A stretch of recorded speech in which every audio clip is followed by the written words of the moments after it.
Buat teman-temanku yang baru gabung, bisa cek di playlist untuk urutan videonya. Untuk judul baru, bisa cek juga di playlist channel ini. Bab 491. Baiklah, itu saja untuk hari ini. Ingatlah untuk berlatih lebih banyak setelah kamu kembali. Kembalilah lagi di waktu yang sama besok. Aku ingin melihat peningkatan pada dirimu. Liang Xiaoyu menepuk bahu Xie Xie. Tubuhnya melintas dan menghilang ke udara tipis. Kecepatan yang sangat cepat. Xie Xie diam-diam terengah-engah kagum. Dia menemukan itu agak aneh sebenarnya. Mengapa Brother Liang menemukan saya dan memberikan keterampilan Master Jiwa Agility System kepada saya? Sepertinya saya tidak mengenal orang ini di masa lalu. Selain itu, sepertinya dia bukan guru di akademi namun dia mampu masuk dan keluar akademi sesuka hati. Petik 1. Dia telah mencoba bertanya pada Liang Xiaoyu pada beberapa kesempatan, tetapi Liang Xiaoyu selalu tersenyum dan menolak untuk menjawab. Xie Xie hanya berhenti bertanya karena ini menguntungkannya. Dia menyeret tubuhnya yang lesu kembali ke bagian asrama.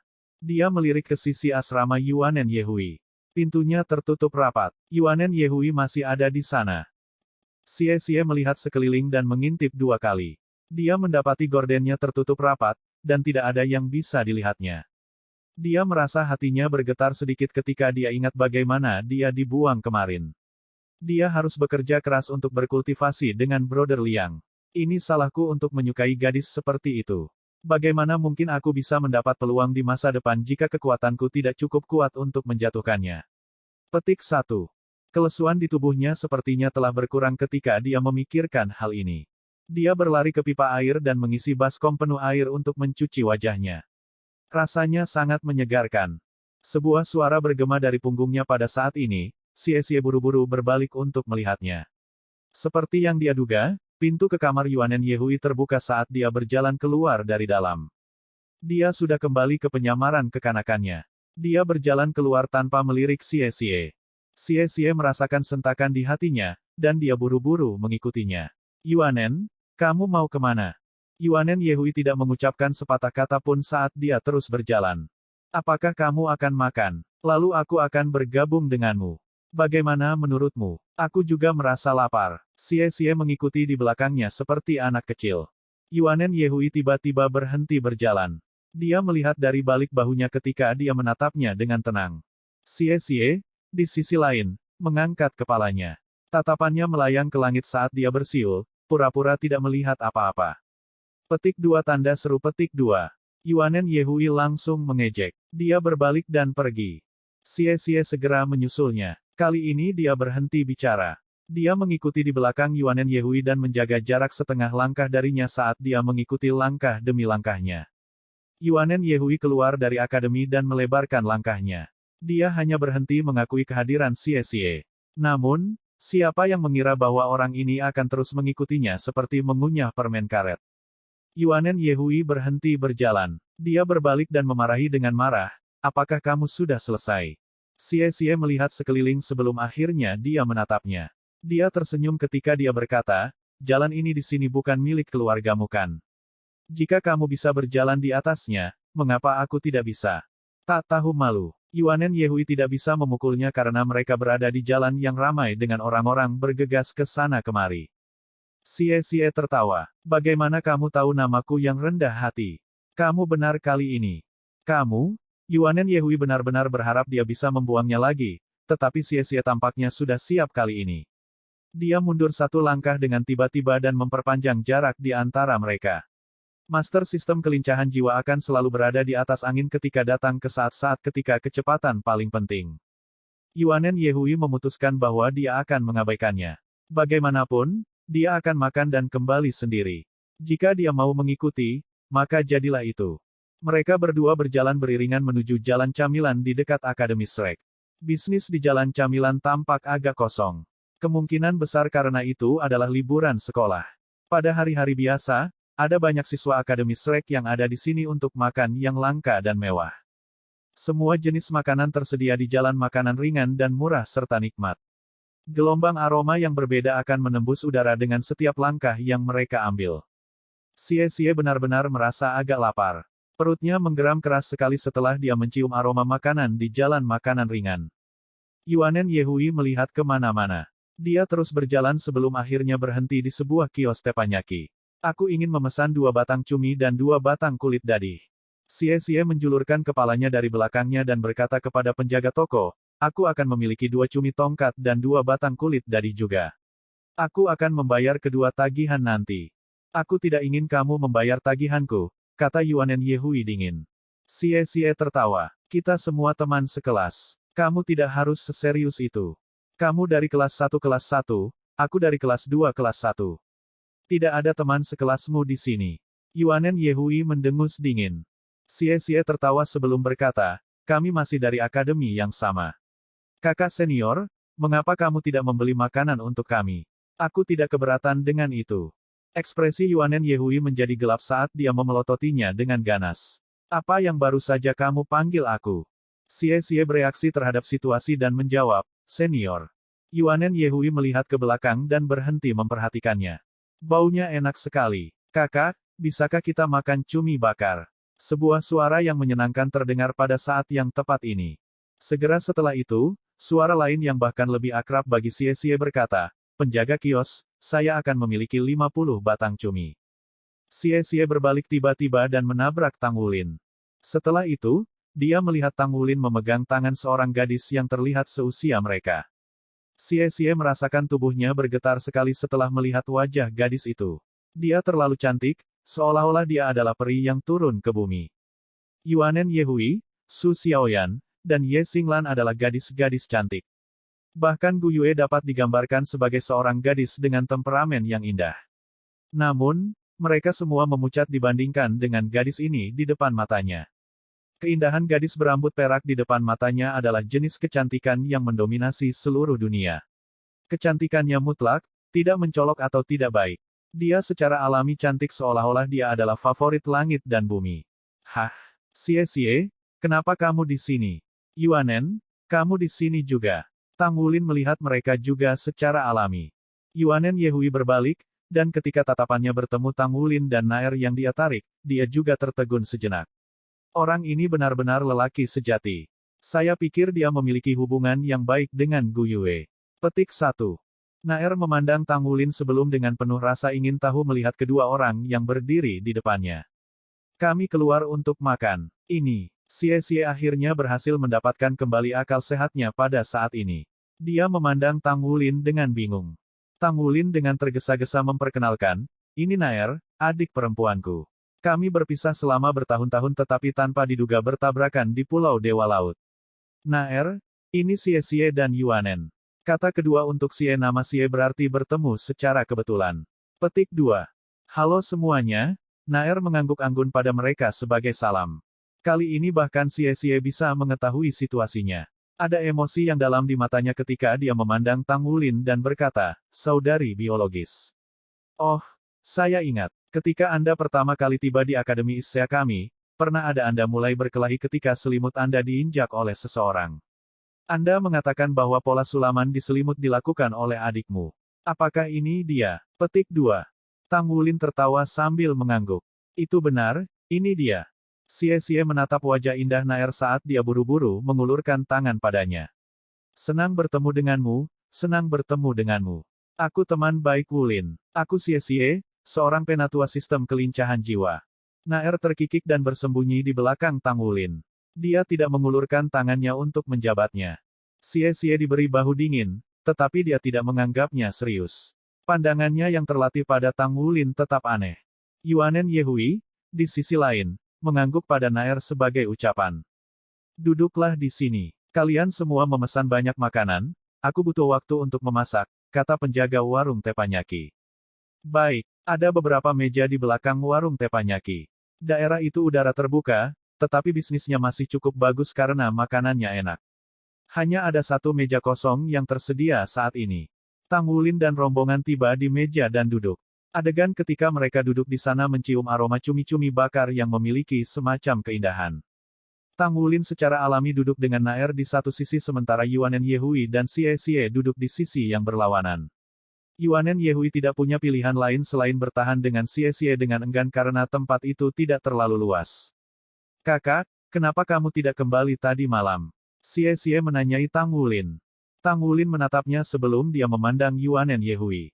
Ada senyum di matanya ketika dia berkata, aku akan menghabiskan beberapa hari ke depan di Pulau Sigat untuk berkultivasi jadi aku tidak akan kembali. Bagaimanapun, masih ada kalian berdua untuk menjaga asrama. Yuanen, saya akan menempa paduan roh yang saya janjikan ketika saya kembali. Petik 2. Baiklah, jawab Yuanen Yehui. Segera, cumi disajikan. Ada total 54 cumi-cumi dan 4 kulit dadi kacang yang mengisi piring besar. Dalam pandangan Tang Wulin, porsi kecil makanan ini secara alami tidak berarti baginya. Dia mengambil 2 cumi-cumi dan memberikannya kepada Naer sebelum dia mulai melahapnya. Naer memandang Tang Wulin dengan senyum sebelum dia mulai makan. Saudaraku, makanmu masih mengejutkan. Tang Wulin terkikik. Ini kebiasaan yang aku khawatir tidak bisa berubah dalam waktu singkat. Kamu juga harus makan lebih banyak. Aku ingat kamu juga bisa makan banyak. Jawab Naer. Segera, 2 batang cumi sudah dikonsumsi olehnya. Dia mengulurkan tangannya dan mengambil 2 tongkat lagi. Penjaga toko, tolong sajikan 50 batang cumi-cumi, 50 tusuk sate ayam, 50 tusuk sate domba dan juga, makan Tang Wulin benar-benar mengejutkan. Pada saat ini, dia dalam suasana hati yang hebat karena bisa makan dengan Naer setelah sekian lama sehingga makannya meningkat beberapa kali. Dia memesan banyak makanan lagi. Makan Yuanen Yehui dan Xie berada dalam kisaran biasa. Mereka kenyang hanya dalam waktu singkat. Setelah itu, mereka hanya menyaksikan Tang Wulin dan Naer memakan kenyang mereka. Bab 492.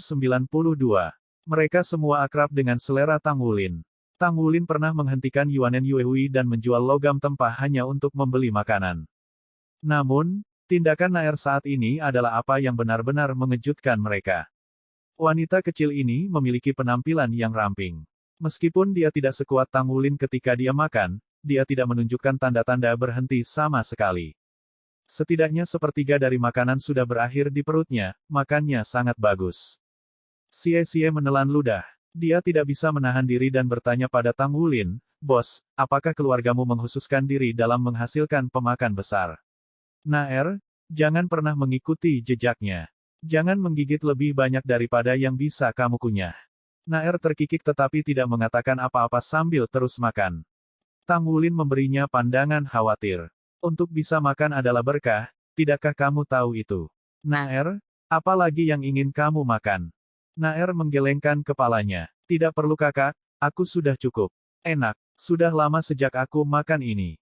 Tang Wulin tersenyum lembut. Ketika dia bertemu Naer kali ini, dia bukan Tang Wulin di masa lalu, dan Naer juga bukan Naer tua.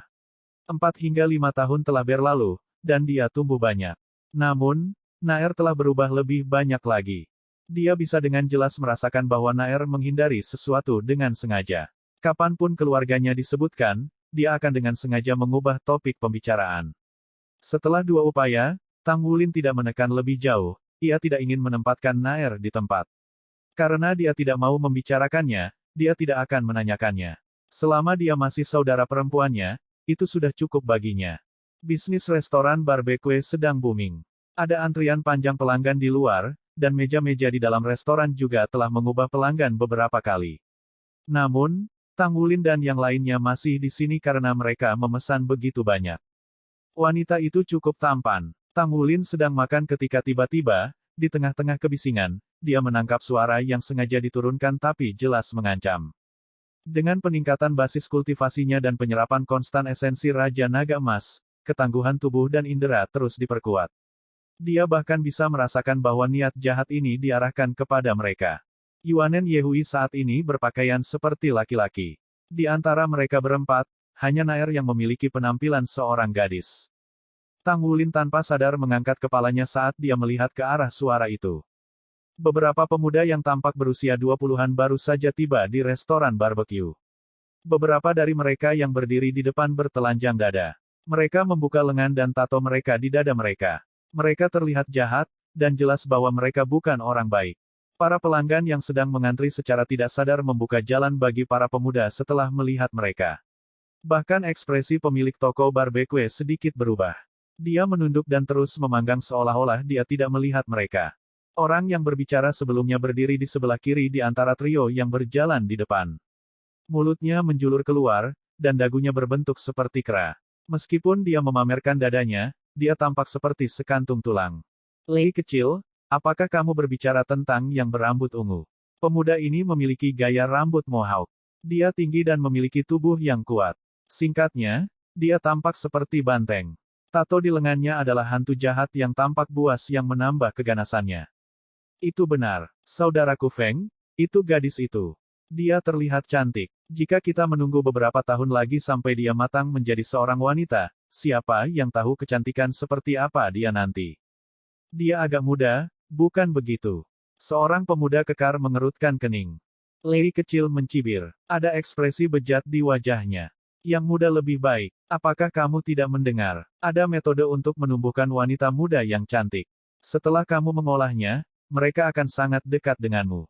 Hahaha. Anak nakal lainnya tertawa terbahak-bahak. Tatapan niat buruk mereka jatuh pada tubuh Naer. Mereka tidak berusaha menekan suara mereka, dan pelanggan di sekitarnya bisa mendengarnya dengan jelas. Sudah ada beberapa pelanggan yang melirik simpatik pada kelompok Tang Wulin. Tang Wulin terus makan, dan Naer terus makan juga. Seolah-olah mereka tidak mendengarnya. Pemilik restoran barbecue menghentikan barbecuingnya, dan dia tiba-tiba berbalik dan berjalan. Dia menempatkan 5 batang cumi-cumi yang baru dipanggang di atas meja Tang Wulin. Bos, kita sudah memesan cumi-cumi. Tang Wulin berkata dengan terkejut. Pemiliknya melindungi mereka dengan tubuhnya sendiri, dan dia merendahkan suaranya ketika berkata, ada di rumah. Cepat pergi. Orang-orang ini tidak boleh dikacaukan. Terkejut, Tang Wulin berkata, daerah ini masih berada di dalam wilayah Akademi Shrek. Apakah Anda memberitahu saya bahwa ada orang yang cukup berani untuk membuat masalah di dalam batas-batas akademi? Pemiliknya tersenyum pahit. Bahkan jika itu di dekat akademi, itu tidak bisa mengawasi semuanya. Keamanan kota Shrek baik-baik saja, tetapi ada beberapa tempat kumuh juga. Mereka pasti mantan siswa yang dikeluarkan oleh Akademi Shrek atau mereka yang tidak lulus ujian masuk. Mereka dipenuhi dendam dan tidak mau pergi. Setelah tinggal di sini, mereka berjalan di jalan yang salah. Petik 2. Sesuatu menggerakkan Tang Wulin. Lalu, mereka juga Soul Masters. Kurasa mereka semua. Pemilik memberi isyarat kepada mereka dengan matanya, mendesak mereka untuk pergi dengan cepat. Tang Wulin tersenyum tipis. Tidak apa-apa, jangan khawatir. Kami akan pergi sekarang. Ketika dia mengatakan ini, dia mengambil 5 batang cumi-cumi yang baru saja diletakkan pemilik di atas meja mereka. Dia mengejar mereka dan membayar tagihan. Xie berkata, Kapten, apakah Anda ingin saya? Tang Wulin menggelengkan kepalanya. Tidak apa-apa. Ayo kita pergi. Naer, sudahkah kamu makan kenyang? Naer mengangguk dengan ekspresi puas. Tang Wulin dengan penuh kasih memberikan tisu padanya untuk menyeka mulutnya. Ayo pergi. Mereka berempat berdiri dan berjalan menuju pintu keluar. Mereka baru saja keluar dari restoran ketika jalan mereka terhambat. Teman-teman kecil, apakah kamu kenyang? Kulihat kalian semua hanya makan, mengapa tidak minum anggur? Bagaimana mungkin hidup bahagia tanpa sedikit minuman keras? Mengapa kalian semua tidak bergabung dengan kami untuk minum? Pemuda kurus menganggukkan kepalanya dengan kaku saat dia berbicara. Saat dia berbicara, dia meletakkan tangan di bahu Tang Wulin. Tang Wulin tersenyum lembut. Tidak perlu untuk itu, kita sudah kenyang. Kita masih di bawah umur sehingga kita tidak bisa minum. Anak muda, maka beberapa dari kalian bisa melanjutkan. Wanita muda ini terlihat akrab, saya pernah melihatnya di suatu tempat sebelumnya. Dia tampak seperti adik perempuan saya yang lama hilang. Mari kita mengobrol. Ketika dia mengatakan ini, ekspresi wajah Tang Wulin dan Naer berubah. Bahkan Yuanen Yehui dan Xie hanya tersenyum setengah senyum. Tunggu, pemuda kekar itu tiba-tiba angkat bicara. Pemuda kurus berbalik dan menatapnya. Kakak Feng, apa yang kamu katakan? Pemuda kekar menatap Tang Wulin dan bertanya, apakah Anda semua dari Akademi Shrek? Hati Tang Wulin bergerak. Bagaimana kamu tahu? Pemuda kekar itu mengerutkan kening. Di usiamu, untuk bisa tetap tenang dalam menghadapi ketidakpastian, kamu harus memiliki kepercayaan diri. Di sekitar sini, mereka yang memiliki kepercayaan diri paling tinggi tidak diragukan lagi adalah siswa dari Akademi Shrek. Ekspresi orang-orang di sekitarnya berubah kaget ketika mereka mendengarnya mengatakan ini. Pandangan mereka terhadap Tang Wulin juga berubah. Bahkan di kota Shrek, Akademi Shrek dikagumi oleh semua, bahkan mungkin lebih daripada di tempat lain. Penduduk kota Shrek bangga dengan fakta bahwa mereka bertetangga dengan Akademi Shrek. Semua orang baik kepada siswa Akademi Shrek. Iya, kami siswa Akademi Shrek, Tang Wulin menjawab dengan datar, bisakah kamu membiarkan kami lewat sekarang? Pemuda kekar mengambil 2 langkah ke depan, berjalan ke Tang Wulin dan menjawab, saya bisa membiarkan Anda lewat. Namun, Anda harus dapat menerima pukulan dari saya, dan jika Anda dapat menanggungnya, saya akan membiarkan banyak dari Anda lulus. Petik 2. Tang Wulin sedikit menyipitkan matanya dan bertanya, dan jika aku tidak bisa? Pemuda kekar menggeser kakinya dan berdiri dengan kaki terpisah. Nama saya Feng Ling. Jika Anda tidak tahan, maka Anda harus merangkak melalui kaki saya sambil berteriak, siswa Akademi Shrek tidak sebagus Feng Ling. Hanya dengan begitu aku akan membiarkan kalian semua lewat. Petik 2. Tampaknya dendamnya terhadap Akademi berlari dalam. Kamu hanya mengganggu kami karena kamu lebih tua. Tang Wulin berkata sambil tersenyum. Dari segi usia, orang di depannya ini sekitar 7 atau 8 tahun lebih tua darinya. Bab 493. Bullying. Baiklah, kalian berempat masing-masing dapat mencoba menerima pukulan dariku. Jika salah satu dari kalian bisa menerimanya, aku akan membiarkan kalian semua pergi. Naer, yang telah berdiri di sebelah Tang Wulin tiba-tiba berbicara pada saat ini, saudaraku, izinkan aku. Dia tidak menunggu Tang Wulin merespon sebelum aura yang kuat dan menakutkan tiba-tiba menyebar dari tubuhnya. Mata perak pucat Naer tiba-tiba bersinar. Cahaya perak cemerlang tampaknya telah mengambil substansi. Pemuda kekar itu merasakan angin yang sangat tajam datang kepadanya dengan segera. Dia ingin melepaskan jiwa bela dirinya tetapi pada saat ini, tombak sudah menunjuk padanya. Ketajaman dan hawa dingin menyatu saat bersandar pada tenggorokannya. Pemuda kekar itu merasa seolah-olah darahnya membeku pada saat ini, dan jiwa bela diri yang dia ingin lepaskan telah benar-benar beku juga. Dia bahkan tidak bisa menggunakan kekuatan jiwanya dan tidak memiliki cara untuk menyelesaikan fusi dengan jiwanya, apalagi bertarung. Itu terlalu cepat. Dari saat mata Naer berubah ke titik ketika dia menyerang, seluruh proses tampaknya telah terjadi dalam 1/10 detik. Tidak ada di antara orang-orang yang hadir, termasuk Tang Wulin dan Yuanen Yehui, bisa dengan jelas melihat bagaimana dia menyerang. 1 2 3 4. 3 ungu dan 1 hitam. 4 cincin jiwa berputar di sekitar Naer. Tombak perak di tangannya lebih dari 4 meter dan tombak itu sendiri ramping, dengan sisik perak padat di atasnya. Sisiknya berbentuk segi 6, dan indah dan simetris. Hanya ada satu ujung tombak, yang mengambil sekitar sepertiga dari panjangnya. Itu kerucut dengan total 12 lekukan. Orang sudah bisa membayangkan bagaimana darah akan mengalir melalui lekukan ketika menusuk tubuh seseorang. Tombak inilah yang saat ini dipegang di tangan Naer. Ujungnya terletak di tenggorokan pemuda kekar itu, dan sepertinya hanya berjarak beberapa milimeter dari kulitnya. Gusbam langsung meledak di leher pemuda kekar itu, dan ketakutan yang kuat akan kematian langsung memenuhi tubuhnya. Dia bergidik dan tiba-tiba dipenuhi dengan keinginan kuat untuk buang air kecil. Bayangannya yang kuat beberapa saat yang lalu kini telah berubah menjadi teror. Dia tidak berani melakukan gerakan sembrono. Anak nakal lainnya yang mengikutinya diam seperti jangkrik di akhir musim gugur. Justru karena mereka adalah Soul Master itu sendiri dan memiliki pengetahuan Soul Masters bahwa ketika mereka melihat jiwa berdering di tubuh Naer, mereka bahkan lebih ketakutan. 3 ungu dan 1 hitam, bagaimana situasinya di sini? Berapa usianya? Dia paling banyak berusia 13 atau 14 tahun. Jika dia memiliki cincin jiwa yang kuat pada usia muda, apa artinya ini? Kata-kata, murid dalam, sepertinya menggantung tinggi di atas kepala Naer. Bagi Shrek Academy, setiap murid dalam adalah eksistensi yang pasti akan mengejutkan seluruh benua. Bahkan jika itu adalah murid batin, jarang memiliki prestasi seperti itu di usia muda. Naer bahkan tidak melihat pemuda kekar itu. Dia hanya berbalik dan tersenyum pada Tang Wulin. Saudaraku, ayo pergi. Aku ingin berbicara lebih banyak denganmu ketika kita kembali. Jangan buang waktu kita pada orang-orang ini.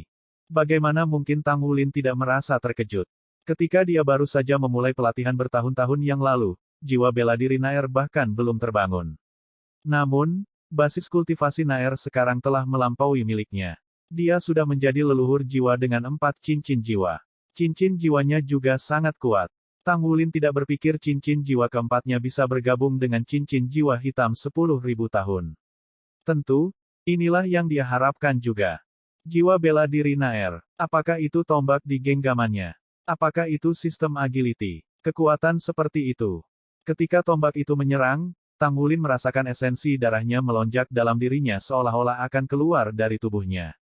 Lampu perak menyala, dan tombak menghilang ke udara tipis. Naer dengan santai melangkah keluar sementara Tang Wulin, Yuanen Yehui, dan Xie Xie mengikutinya.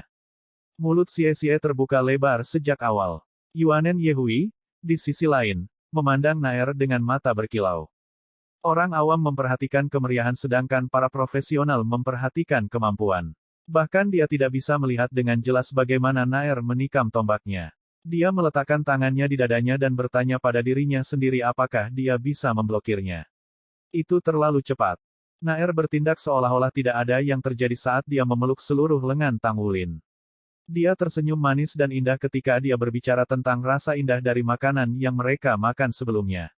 Saat Tang Wulin memandang ekspresi ceria wanita itu, dia merasakan kehangatan di dalam dirinya. Namun, dalam kehangatan itu, cahaya perak masih menyala sesekali. Setelah mereka pergi, Feng Ling, Lei kecil, dan yang lainnya perlahan-lahan tersadar. Ekspresi mereka sangat pucat tetapi mereka tidak mengatakan apa-apa. Mereka pergi, kecewa. Ketika celah mencapai batas tertentu, itu bukan lagi perbedaan tetapi parit alami. Kelompok Tang Wulin kembali ke akademi.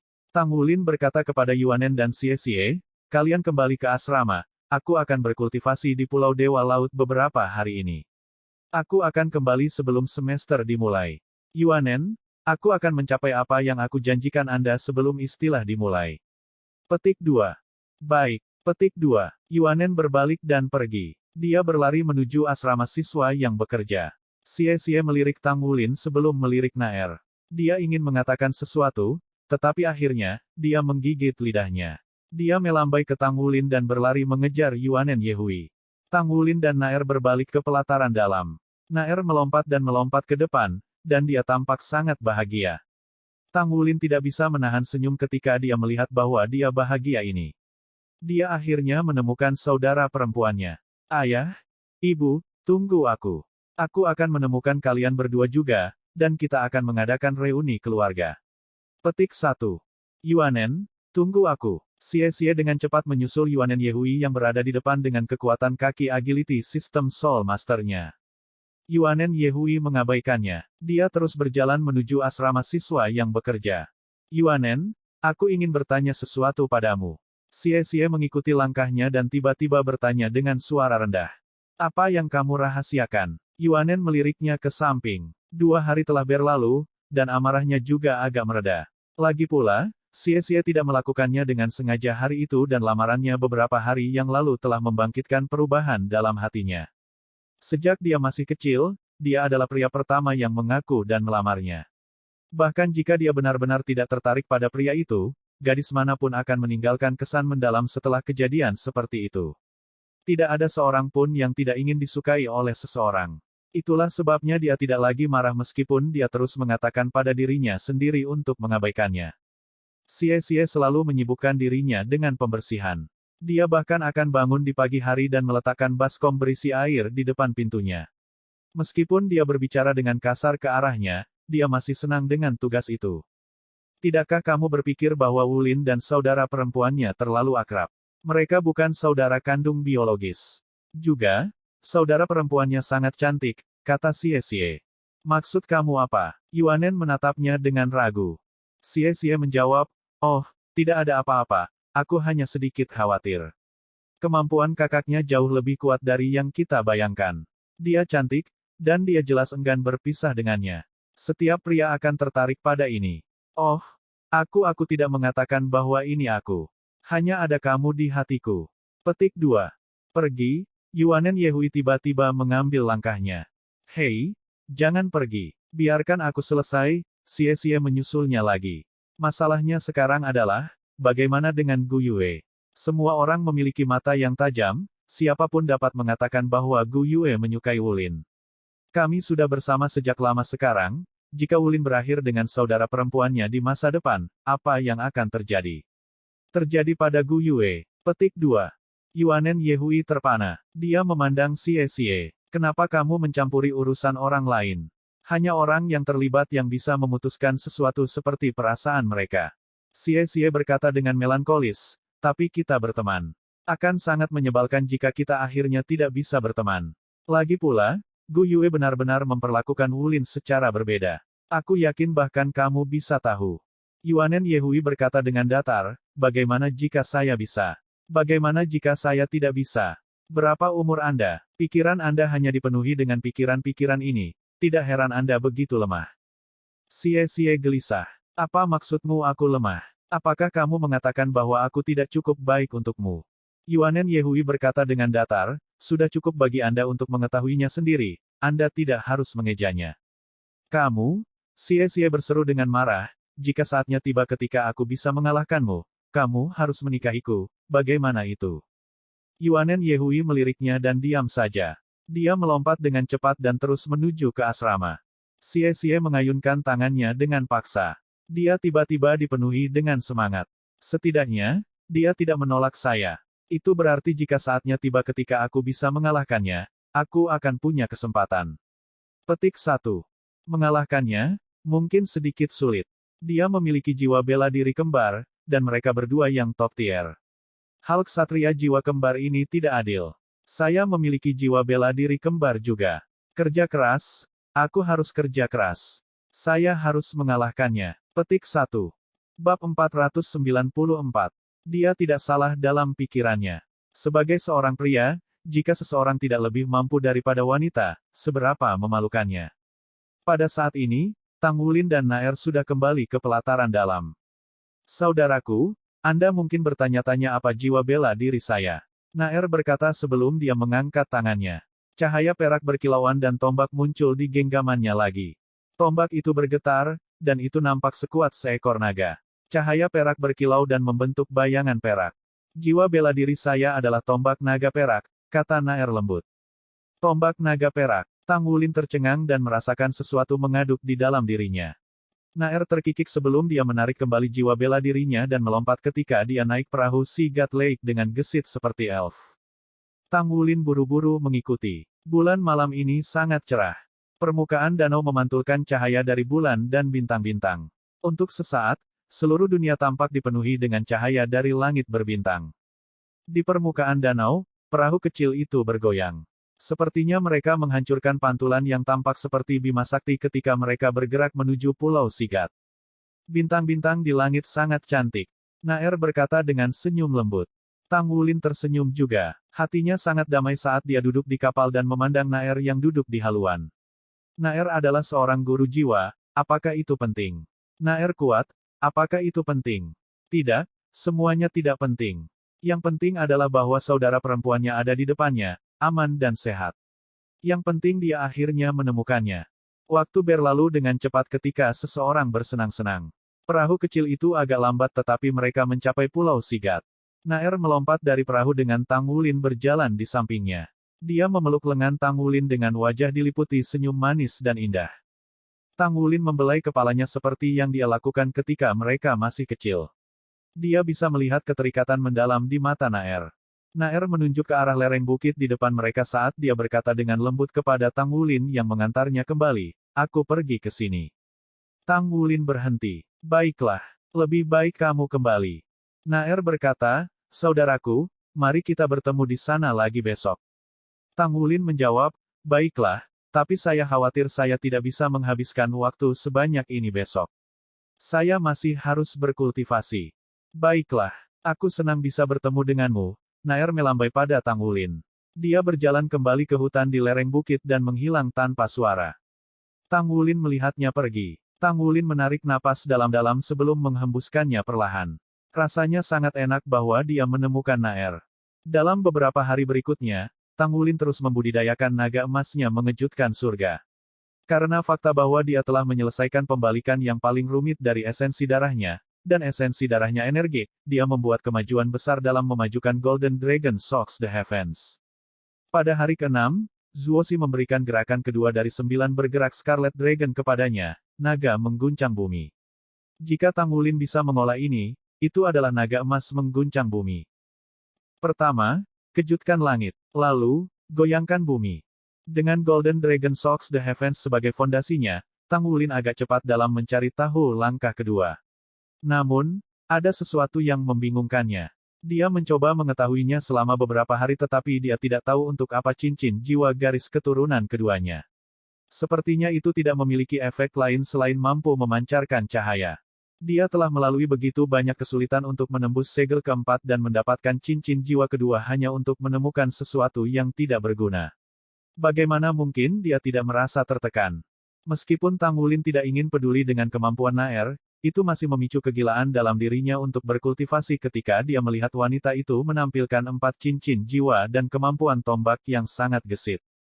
Dia telah bekerja sangat keras selama beberapa hari terakhir. Selain dari jendela kecil waktu ia harus bertemu dengan Naer setiap hari, ia membenamkan dirinya dalam kultivasi. Apakah itu meningkatkan kecepatannya atau meningkatkan kekuatan bertarungnya melalui kekuatan jiwanya, dia tumbuh dengan cepat. Saudaraku, mengapa aku merasa bahwa kamu tidak bahagia akhir-akhir ini? Naer bertanya pada Tang Wulin yang tersenyum tipis meskipun agak gelisah. Tang Wulin menjawab, ini cincin jiwa emasku yang kedua. Aku masih tidak tahu apa yang bisa dilakukan untukku. Dia tidak menyembunyikan fakta bahwa dia memiliki cincin jiwa garis keturunan dari Naer. Selain segel, dia memberitahu Naer segalanya. Lagi pula, tanpa orang tuanya, Naer adalah orang yang paling dekat dengannya. Naer bertanya, seperti apa rupanya? Biarkan aku memeriksanya. Mungkin aku bisa memikirkan sesuatu untukmu.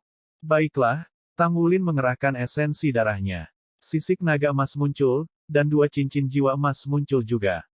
Hati-hati, cincin jiwa pertama berkilau, dan tubuhnya ditutupi sisik emas yang padat. Kemudian, cincin jiwa kedua terlintas. Tang Wulin merasa tidak berdaya.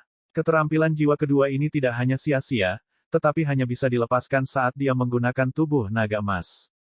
Secara alami, itu berarti bahwa itu akan membebani dirinya lebih besar. Ketika cincin jiwa kedua terlintas, sisik di tubuh Tang Wulin bersinar bersamanya, menyilaukan seperti cermin. Setelah kira-kira 2 detik, efeknya menghilang. Itu dia, durasinya pendek.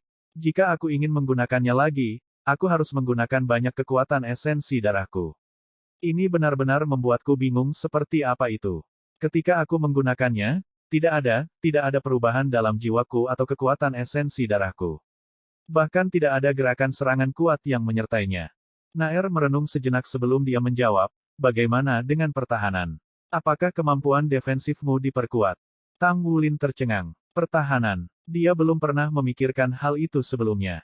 Semua keterampilannya terutama untuk pelanggaran, bahkan Blue Silver Grace digunakan untuk kontrol. Mungkinkah cincin jiwa naga emas akan memberinya keterampilan jiwa defensif? Saya tidak terlalu merasakan apapun dalam hal pertahanan saya. Saya juga tidak melihat adanya perubahan dalam kemampuan defensif saya, gumam Tang Wulin linglung. Naer menjawab, kalau begitu mari kita mengujinya. Oh, oke, Tang Wulin menanggapi dengan minat yang lemah. Bahkan jika itu adalah kemampuan bertahan, seberapa kuatkah itu? Kemampuan bertahan tidak terlalu membantu dalam meningkatkan kecakapan pertempurannya. Ketika dia berbicara, dia menggunakan esensi darahnya lagi. Dia mengaktifkan cincin jiwa kedua, dan timbangannya menyala. Sebuah cahaya perak menyala di tangan Naer, dan Silver Dragon Spear muncul. Dia mencengkeram poros dan menyapu, mendaratkan pukulan ke dada Tang Wulin. Bam! Naer tidak terlalu memaksakan pukulannya. Namun, pada saat ketika Silver Dragon Spear-nya melakukan kontak dengan dada Tang Wulin, perubahan aneh terjadi. Sisik yang bersinar di tubuh Tang Wulin tiba-tiba meletus dengan kekerasan, dan Naer merasakan tarikan ketika esensi darah di dalam tubuhnya melonjak keluar tanpa persetujuannya. Yang mengejutkan, sebagian diserap oleh Tang Wulin. Tang Wulin merasakan sensasi yang lebih aneh. Dia hanya merasakan gelombang energi dari serangan Naer yang mengalir ke tubuhnya sebelum esensi darahnya mendidih seketika. Raungan naga yang bersemangat terdengar dari dalam tubuhnya. Dia melompat tanpa sadar dan menembakkan naga emasnya mengejutkan surga ke langit. Raungannya keras dan jelas. Kepala naga emas muncul dengan sangat indah, dan sepertinya ada substansi. Dalam sekejap, Tang Wulin merasakan kekuatan naga emas mengejutkan surga yang meningkat 3 hingga 4 kali lipat di bawah cahaya tak berujung dari tubuhnya yang bersinar. Ini, apa yang terjadi? Dia tidak merasakan sedikit pun rasa sakit dari serangan Naer sebelumnya. Naer terus menatap Tang Wulin ketika dia berkata dalam-dalam berpikir, saya pikir itu bukan hanya untuk pertahanan. Setelah Golden Dragon Shocks the Heaven selesai, Tang Wulin secara mengejutkan menyadari bahwa kekuatan naga emasnya mengejutkan surga tidak hanya meningkat pesat, tetapi juga tidak memerlukan banyak sumber daya darinya. Bahkan kecepatan dirilisnya pun meningkat. Mungkinkah itu adalah keterampilan jiwa tambahan? Saudaraku, bisakah kamu melepaskannya lagi? Naer bertanya. Tang Wulin menjawab, aku bisa. Naer berkata, kalau begitu lakukan lagi. Tang Wulin menjawab, baiklah. Cincin jiwa kedua bersinar lagi. Kali ini, tombak naga perak dalam genggaman Naer tidak menyapu, tetapi ujungnya mendorong secepat kilat. Itu ditujukan untuk lengan kanan Tang Wulin yang paling tertutup oleh sisik. Sinar Silver Dragon Spear meredup, dan ujungnya menusuk lengan kanan Tang Wulin. Sisik di tubuh Tang Wulin menyala untuk kedua kalinya. Kali ini, dia tidak melompat ke udara. Dia berputar dan menginjak tanah dengan kaki kanannya. Seketika, 8 gelombang udara berbentuk naga tersebar ke segala arah. Itu adalah Golden Dragon Suckes the Earth.